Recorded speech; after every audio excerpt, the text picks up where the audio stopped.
फिर अब बात करते हैं मिड कैप फंडा की, और आज का मिड कैप फंडा ये आएगा गौरांग जी के सौजन्य से। गौरांग जी बताइए क्या पिक कर रहे हैं मिड कैप में जो कि आपको इस वक्त इम्प्रेस कर रहा है, योर मिड कैप फंडा। तो वीरेंद्र, ऑटो क्षेत्र की शुरुआत से बात हो रही है और अगर हम ऑटो क्षेत्र को इतना करीब से देख रहे हैं तो मेरे ख्याल से आपको auto ancillary OEM segment companies को नजरअंदाज नहीं करनी चाहिए। और उसी तर्क के आधार पर हमने एक बैटरी बनाने वाली कंपनी को चुना है, वो है एक्साइड इंडस्ट्रीज। 160-65 के आसपास मौजूदा स्तर है। और ये इलेक्ट्रिक व्हीकल का जो पूरा दौर चला है उसके साथ साथ आइस इंजन्स में भी आपको बैटरीज की जरूरत पड़ेगी। तो new order market, replacement market, जिस तरीके से नए लॉन्चेस लाइंड अप है, ये सभी चीजों का समीकरण करते हुए और जो नतीजे आए थे उसको ध्यान में रखते हुए मेरे ख्याल से 190 तक के लक्ष्य हमने थोड़ी बहुत लंबी अवधि में निर्धारित किए हैं एक्साइड इंडस्ट्रीज के। एक्साइड के ट्रेड पर दरअसल फोकस, और आपको याद होगा कल दोपहर में एक्साइड की चर्चा स्वाति होतकर भी कर रही थी, जहां पर एक तेजी का ट्रेड उन्होंने सुझाया। अच्छा, इस बीच निफ्टी आपकी स्क्रीन पर लेकर आएंगे। डे हाई पर निफ्टी खड़ा है 17,948 के स्तरों पर, 123 अंकों की बढ़त इस समय। काफी तगड़ा मूव देखने को मिला है, स्पेशली पीएसयू बैंकों की साइड्स पर हमने देखा है तेजी जोर पकड़ती हुई दिखाई दे रही है। इसके अलावा बजाज फाइनेंस, फिनसर्व जैसे ट्रेड्स तो इन कंट्रोल में रहे ही हैं। हीरो मोटोकॉर्प भी इस समय का आउट परफॉर्मर साबित हुआ है। चंदन तापड़िया हमारे साथ है। चंदन, आफ्टरनून। डे हाई पर इंडेक्स है, बताइए आपकी अप्रोच क्या है, क्या ट्रेड ले रहे हैं? बिल्कुल, बाजार में पॉजिटिव बायस है और जिस हिसाब से बाजार ने 17,777 के लेवल को निकाला है, अगली रैली 18,200 18,500 तक जारी रहनी चाहिए। तो पॉजिटिव बायस यहाँ पे बरकरार है।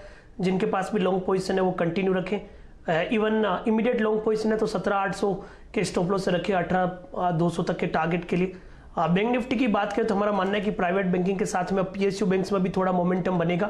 तो बैंक निफ्टी में भी 38,888 का मेजर सपोर्ट है और ये रैली लगभग 40,000 तक एक्सटेंड होनी चाहिए। तो दोनों ही इंडाइसेस में पॉजिटिव बायस है। लगातार पिछले 7-8 वीक से हायर लोज के सीक्वेंस बन रहे हैं, वोलेटिलिटी डिक्लाइन हो रहा है, पुट कॉल रेशियो बढ़ रहा है, तो इसके लिए पॉजिटिव बायस यहाँ पे कंटिन्यूसली बनना चाहिए। अब ट्रेडिंग सेटअप की बात करें तो यहाँ पे काफ़ी स्टॉक्स रेडार पे है, जैसा कि बजाज फाइनेंस है, एचडीएफसी लिमिटेड है, या फिर आप देखोगे पीएसयू बैंक से केनरा बैंक, हीरो मोटो है। बट इन सबसे यदि एक काउंटर को सेलेक्ट करना है तो मैं बजाज फाइनेंस की तरफ जाऊंगा। बजाज फाइनेंस देखिए काफ़ी अच्छा ब्रेकआउट आज दिया है। यहाँ पे technically speaking pole and flag का ब्रेकआउट है और मल्टीपल बैरियर 7385 के लेवल को डिसाइसिवली पार किया है। अभी 7550 के आसपास चल रहा है। 7400 का स्टॉप लॉस, 7850 तक के टारगेट आपको बजाज फाइनेंस में देखने को मिलने चाहिए। उसके अलावा यदि आप बात करते हो तो मेरा मानना है कि सिलेक्टिव आईटी काउंटर चलेंगे, जैसा कि एचसीएल टेक है, मिड कैप में एपीएस माइंड है। और एक और ट्रेड यदि लेना है पीएसयू में तो कैन बैंक पे फोकस करूंगा। कैन बैंक मौजूदा लेवल पे ले, 232 का स्टॉप लॉस, 250 के टारगेट।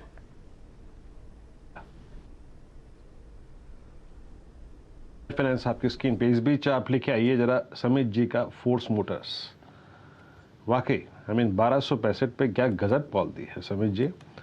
आप कभी उसमें बैठे गुरखा में? समित, गुरखा में बैठे कभी? नहीं। इनकी जो गाड़ी है, नहीं बैठे। कभी लाहौल स्पीति का टूर लगे ना तो जाइए, जरूर बैठिएगा। गजब गाड़ी होती है। खैर, आपने गोरखा से ज़्यादा तेज उड़ाया इसको। इस वक्त 1257 पे डे हाई की ट्रिजेक्टरी में और गजब वाइल्ड स्विंग। आपकी स्क्रीन पे 1257 का 8 का लेवल है और 1290 1390 तक का टारगेट है। और डिलीवरी पर आप देखिए अच्छा टारगेट है यहाँ पे 17,951। ये इस वक्त निफ्टी का स्तर है। बैंक निफ्टी ज़्यादा शार्प हुआ है under the leadership of PSU banks and HDFC bank.